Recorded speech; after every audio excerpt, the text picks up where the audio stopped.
This is Wikipedia's definition of Belphagor, which is quite off. Barely any of this rings true, but I listed it anyways to mainly show the comparison of how different the information I have pertaining to him is to Wikipedia's.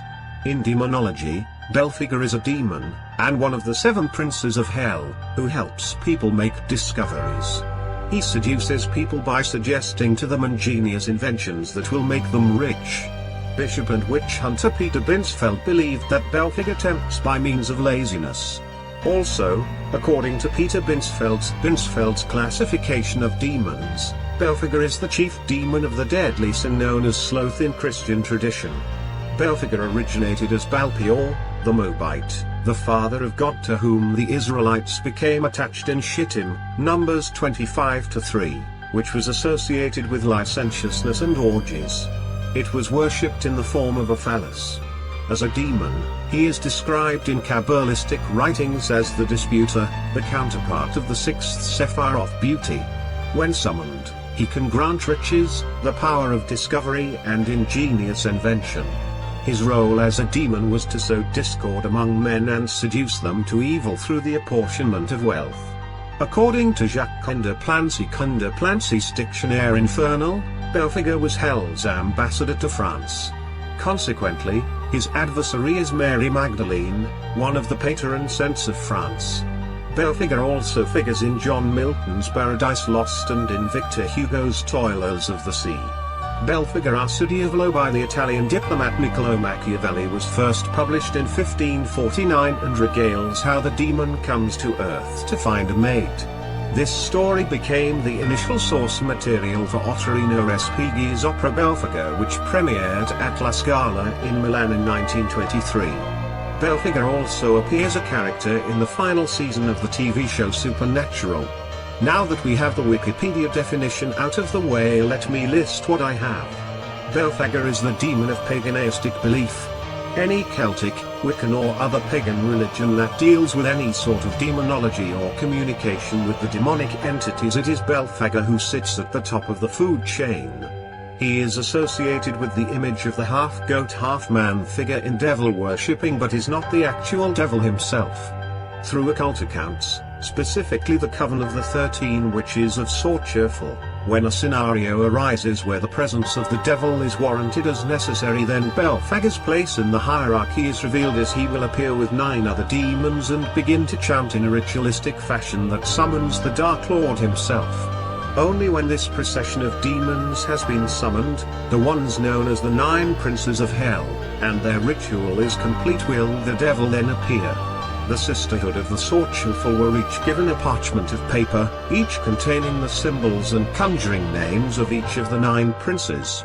These 13 witches were the combined council of evil during the 9th to 13th centuries, as the pagan orders were divided into branches between good, evil and neutral, or in Celtic lore they were the Coven of the Candle of the Black Flame, the Brotherhood of the White Oak, and the Order of the Grey Owl of Wisdom.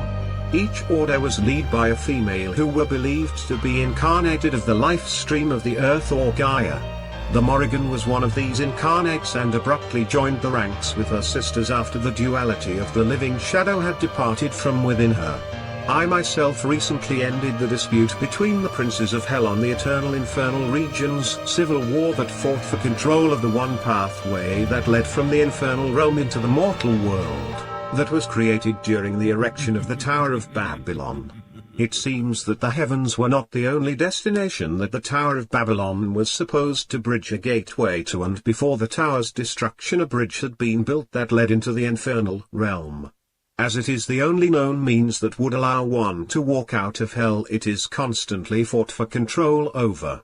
He who controls that gateway controls hell in my absence, so they figure. The 9 realms of hell are built around this region, but here recently, due to events I shall not mention as of yet, I appointed Belphagor to the position of Vice Lord and Steward of Hell in my absence, and is the only one I leave permission to act in my stead in my absence.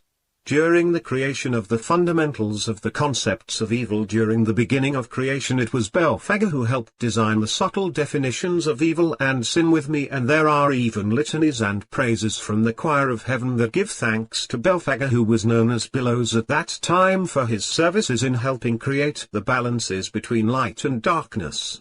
That is merely a small portion of my summary of Belphagor. Incidentally, someone seems to have blocked me from being able to add my information to update the misinformation on Wikipedia, which brings me here to YouTube.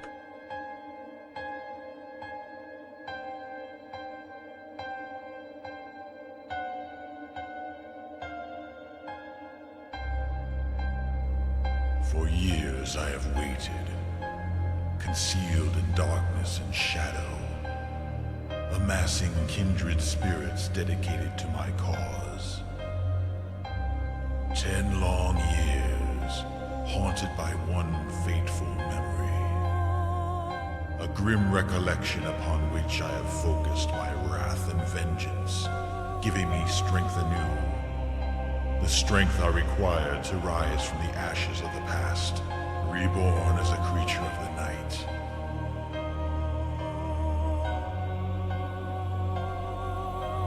We are legion, for we are many, and in darkness we shall reign supreme.